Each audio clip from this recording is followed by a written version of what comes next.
ഇന്ന് നമുക്ക് ചനച്ച പപ്പായ പച്ചടിയാണ് കേട്ടോ ഒന്ന് ഉണ്ടാക്കാൻ പോണത്.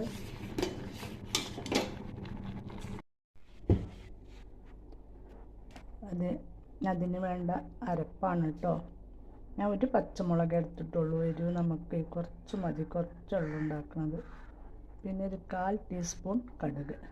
ഇത് അവസാനം ഇടാൻ പാടുള്ളൂ കേട്ടോ, വല്ലാതെ അരയാൻ പാടില്ല.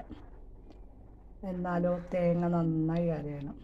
കടുക് ലാസ്റ്റ് ഇട്ടിട്ട് ഒരൊറ്റ കറക്കം കറക്കിയിട്ട് വാങ്ങിക്കുക. ഇത്രയാണ് പച്ചടി ഉണ്ടാക്കുക.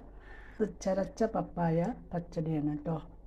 ഇനി ഞാനിത് എല്ലാം റെഡിയാക്കിയിട്ട് വരാം.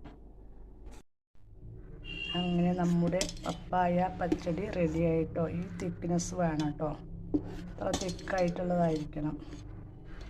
എങ്ങനെയാണ് ഇനി നമുക്കിതിൽ കരിവേപ്പിൻ്റെ ഇല, കടുക്, ഉണക്കമുളക് ഇട്ട് വറുത്താൽ മതി. കടുക് അവസാനം അരച്ചത് കേട്ടോ, ഏറ്റവും ലാസ്റ്റ്. പിന്നെ അധികം തിളയ്ക്കേണ്ട, ഒരു 2 തിള വന്നാൽ അപ്പോൾ ഓഫ് ചെയ്യണം. ഇതാണ് ഇന്നത്തെ പപ്പായ പച്ചടി. ഓക്കെ.